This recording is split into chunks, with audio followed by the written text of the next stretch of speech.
Good morning, all. Welcome back to SewGrannySew. It really does seem like it's been forever ago since I put out a video, and I looked, it's been a whole 9 days. So we have going on today a quick tote we're going to make. I have these fabrics, and I have used a little bit on a quilt kit, but not much. So I just had some back quarters, a couple of each, one of these, and I got rid of that fabric. So we're going to use this up by making a tote. So we're going to go ahead. I have 14 of each kind of these prints, 3-inch by 3-inch squares, and then this is just, of course, a yard of fabric.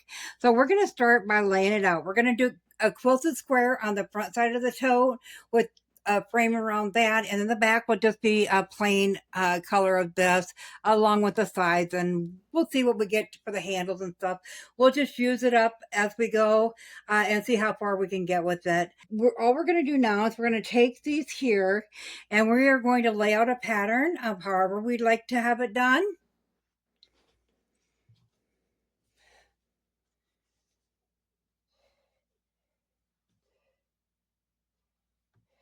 So it should come out to be 6 wide and 7 long.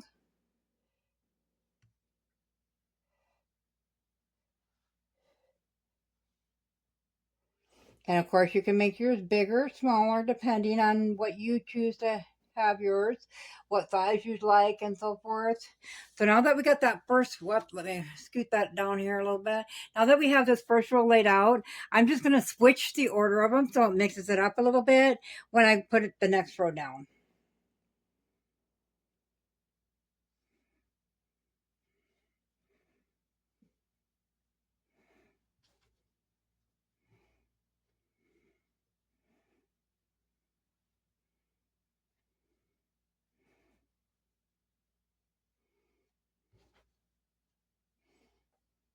Okay, so that gives you a little bit of an idea. I'm going to go ahead and get this laid out, and I'll bring you back.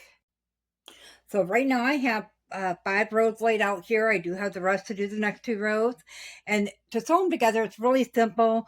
We're just going to take each of these and flip it over onto the next one. And I know you've all seen this a million times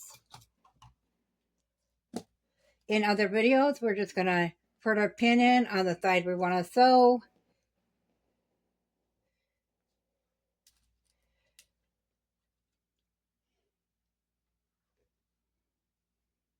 And I'm going to go ahead and pin all my rows like that.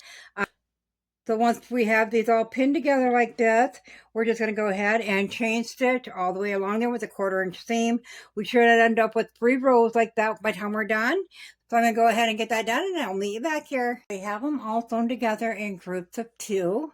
So now we're just going to go ahead and take each row, fold it over like this, put our pins in,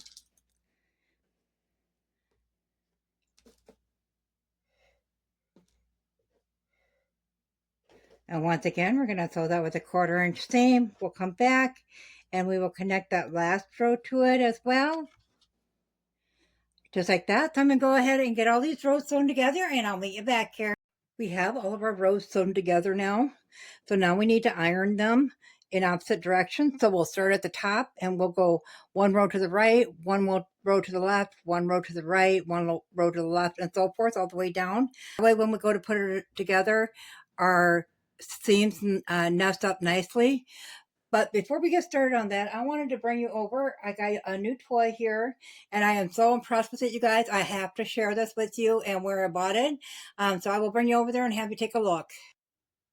So this is a Panasonic N1-WL607. It's anti-drip, vertical steam. I do not use steam in my iron. I always use a spray bottle. I feel it prolongs the life of the iron. That's just me. But it has low, medium, high, and the settings up here. So you can turn the steam off or on, or stream, or just steam. So yeah, it's all really nice. And then on top of it, it's cordless. So when you're actually doing the, like when I do the yardage on the ironing board, you don't have that cord tangling up at the bottom. So I am really impressed with this iron overall so far. I've been using it for about a week now.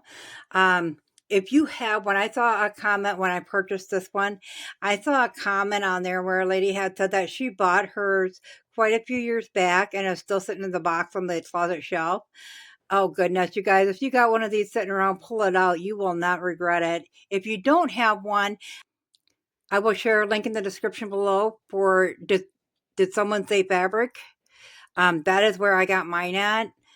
Real reasonable for the price that you can get it elsewhere online. So I'll go ahead and I'll share that with you. And if you don't got one, go ahead and grab one because I think she said she had like 8 or 9 left was all. So I will bring you back to the table and we'll get those finished.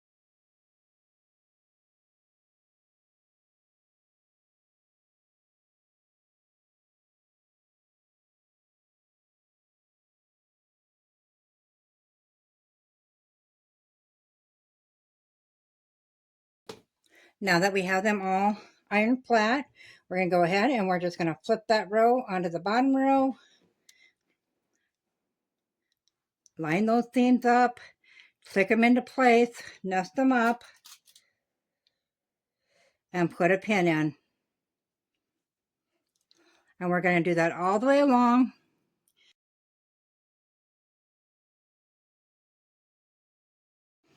Once we have it pinned together, we're going to take a sewing machine and put a 1/4 inch seam all the way along that. So we'll go ahead and do 3 sets of 2. Then we'll come back and we'll join each of the sections together and add that last row on there in the same fashion. We'll get that ironed open, get these seams ironed open, and I will meet you back here. So we have it all ironed open now. All the seams, the final seams were ironed open.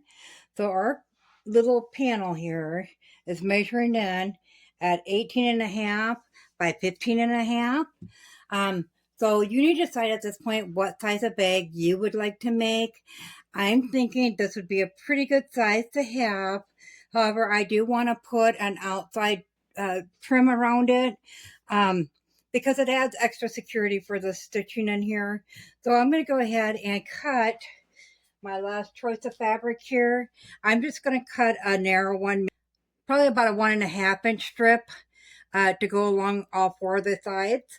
So we'll start with these 2 end sides here and sew them on at both sides.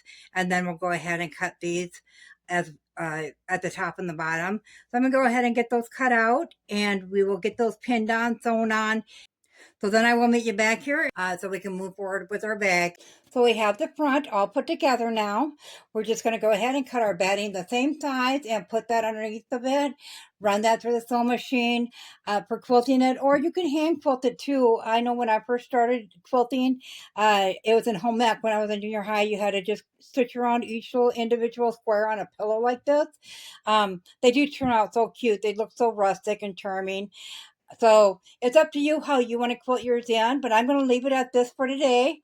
I'll meet you back tomorrow and we'll get this quilting done and start attaching or cutting out and attaching the back and the sides and getting our lining created. So we will see you tomorrow for that. As always, guys, if you found this video useful, go ahead and give it a big thumbs up. It really helps our channel grow. If you haven't subscribed yet, go ahead and hit that subscribe button because we'd love to have you here at SewGrannySew. Thanks all. Have a great day. Bye.